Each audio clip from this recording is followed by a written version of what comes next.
Hello viewers, সবাইকে আমন্ত্রণ Waker footwear presents lifestyle 24 জীবনযাপনের নানা খবর নিয়ে আপনাদের সাথে আছি আমি সূচনা হাসান। আয়োজনের শুরুটা আজ বিয়ের কনেদের নিয়ে। নতুন জীবন শুরুতে যে আনুষ্ঠানিকতা পালন হয় সেখানে বধূ সাজতে কনের সবচেয়ে জরুরি অনুষঙ্গ বিয়ের ওড়না। জানাবো কোথায় মিলবে কাস্টমাইজ বা রেডিমেড ওড়না, সাথে এটাও জানাবো পছন্দসই ওড়না কিনতে বা বানাতে কত বাজেট রাখবেন আপনার পকেটে। বিয়েতে নিজের উপস্থাপন হবে সবচেয়ে ভিন্নভাবে। প্রতিটি কনেরই ইচ্ছা থাকে যেন তাকে দেখায় অন্য আর সবার থেকে আলাদা। তাই বিয়ের শাড়ির পাশাপাশি বাড়তি নজর দেওয়া হয় ওড়নার ব্যাপারেও। অনেকে মসলিন, নেট, টিস্যু, অর্গানজা কাপড়ের ওপর কারচুপি, জারদৌসি কিংবা এমব্রয়ডারির কাজ করিয়ে নেন। কাস্টমাইজ এই ওড়না বানাতে খরচটা বেড়ে যায় অনেকটাই।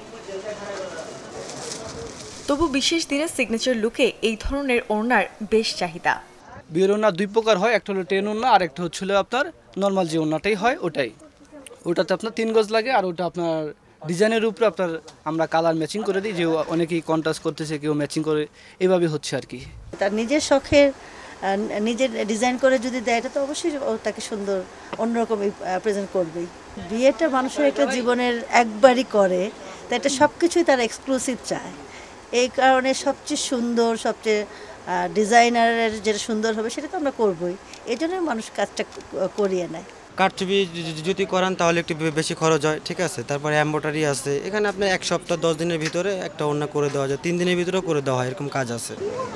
তবে বাজেট এবং সময় এই দুই সাশ্রয় করতে চাইলে বেছে নেওয়া যায় রেডিমেড ওড়নাগুলো। চুমকি, পুঁতি, লেসের ব্যবহারে যাতে ফুটে ওঠে উৎসবের আমেজ। কেউ বাজেট কম, কেউ বাজেট বেশি, কেউ সিম্পল পছন্দ করে, কেউ গর্জাস। তো সর্বনিম্ন 500 থেকে নিয়ে আপনার 2000 টাকা, সর্বনিম্ন 500, সর্বোচ্চ 2000। রাজধানী নিউ মার্কেট এলাকার প্রিয়াঙ্গন শপিং সেন্টার, গাউসিয়া এবং চাঁদনী চকে মিলবে রেডিমেড এবং কাস্টমাইজড এইসব ওড়না। চ্যানেল 24, ঢাকা। যারা মার্সিডিজ বেঞ্জের ইলেকট্রনিক গাড়ি ব্যবহার করছেন তাদের জন্য সুখবর। এখন থেকে আপনারা পাবেন নিরবিচ্ছিন্ন চার্জিং সলিউশন। আর আপনাদের এই সুবিধা নিশ্চিত করতে র্যাংকং মোটরস এবং ক্র্যাক প্লাটুন চার্জিং সলিউশনের মধ্যে স্বাক্ষরিত হয়েছে এক চুক্তির। র্যাংকং মোটরসের chief executive officer Redwanul Zia এবং ক্র্যাক প্লাটুন চার্জিং সলিউশনের এমডি তানজির শাহরিয়ার গত বৃহস্পতিবার নিজ নিজ প্রতিষ্ঠানের পক্ষে চুক্তিতে সই করেন। চুক্তি অনুযায়ী ক্র্যাক প্লাটুন চার্জিং সলিউশন এখন থেকে মার্সিডিজ বেঞ্জের ইলেকট্রনিক গাড়ি চার্জিং সলিউশন রক্ষণাবেক্ষণের সকল দায়িত্ব পালন করবে।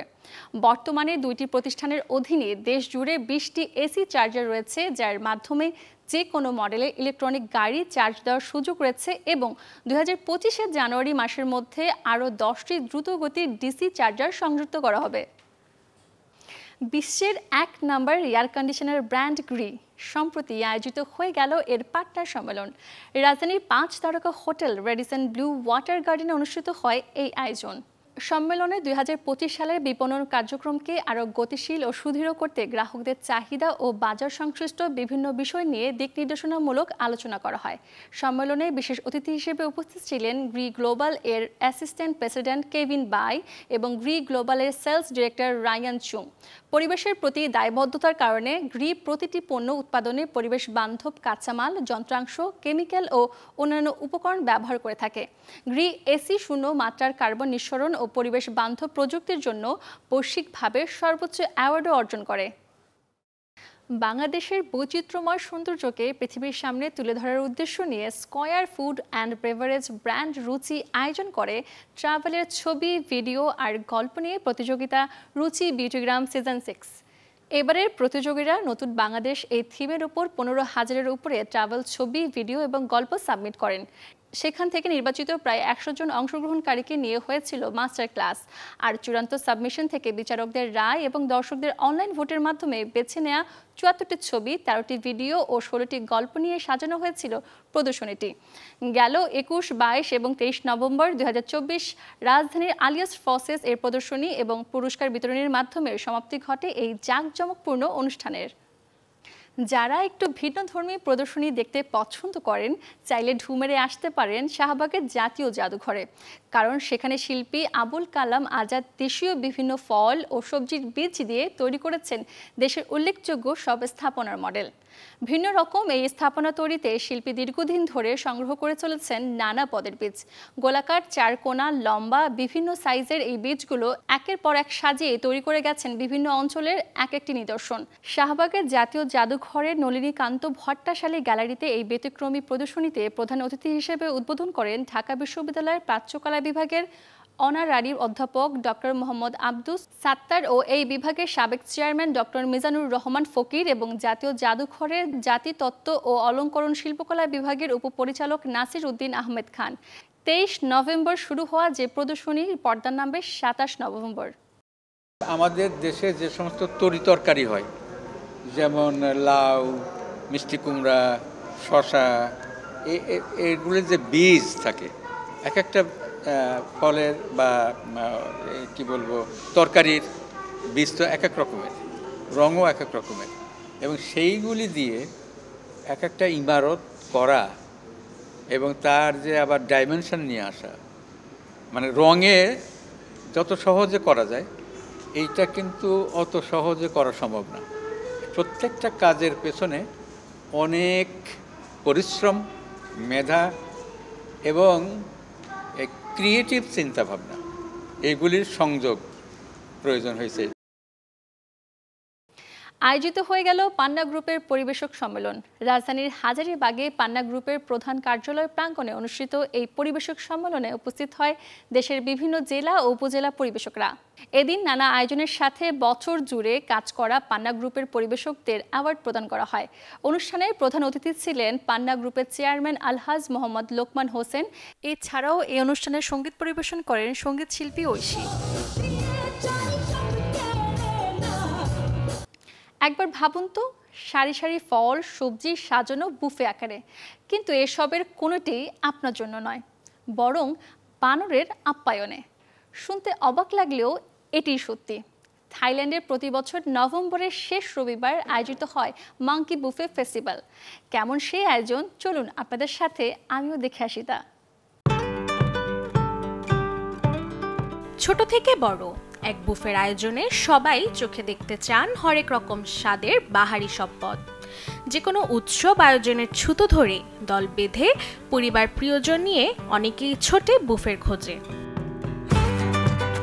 তবে কিছু দেশে কেবল মানুষই নয়, বরং বানরের জন্য করা হচ্ছে এই বুফের আয়োজন। শুনতে অবাক লাগলেও ঠিক এমনটাই হয়ে আসছে থাইল্যান্ডের রাজধানী লোপবুরি শহরে। প্রতি বছর নভেম্বরের শেষ রবিবারে অনুষ্ঠিত হয় এই মাঙ্কি বুফে ফেস্টিভ্যাল। সারি সারি করে সাজানো নানান পদের রঙিন ফল, সবজি, পাতা ও বীজ। এমনকি তালিকায় বানরের জন্য রয়েছে কোমল পানীয়র ব্যবস্থাও। আর এই আমেজে এইবারও অংশ নিয়েছে কয়েকশো ম্যাকাকুয়েস প্রজাতির বানর। অন্যদিকে নেচে গিয়ে তা উপভোগও করছে পর্যটক ও দর্শনার্থীরা। কখনো নিজেদের ঘাড়ে কিংবা কখনো বা কোলে নিয়ে বানরের সাথে খেলায় মেতে উঠছে তারা। লোপবুরি শহরের বসবাসকারীর সাথে বানরদের মধ্যে গভীর সম্পর্ক থেকেই এই উৎসবের উৎপত্তি। সাথে পৌরাণিক হিন্দু মহাকাব্য রামায়ণে উল্লেখিত বানর দেবতা ও হনুমানের প্রতিও এখানকার অধিবাসীদের আছে বিশেষ সম্ভাষণ। তাই হনুমান এবং বানরদের প্রতি সম্মানে এই উৎসব করা হয়ে থাকে। 1989 সালে প্রথম এই বুফের আয়োজন শুরু করলেও পরবর্তীতে স্থানীয় ব্যবসায়ীরা পর্যটকদের আকর্ষণ বাড়াতে এখন পর্যন্ত এই উৎসবটি চালিয়ে যাচ্ছে। শুধুমাত্র খাবারের মাধ্যমেই নয়, বরং নাচ, গান ও লাইভ পারফরমেন্স দিয়ে উদযাপন করা হয় এই উৎসবটিকে। Desk report, channel 24। এই ছিল ওয়াকার ফুটওয়্যার প্রেজেন্টস লাইফস্টাইল 24 এর আজকের আয়োজন। জীবনযাপনের নানা খবরের সাথে দেখা হবে আগামীকাল।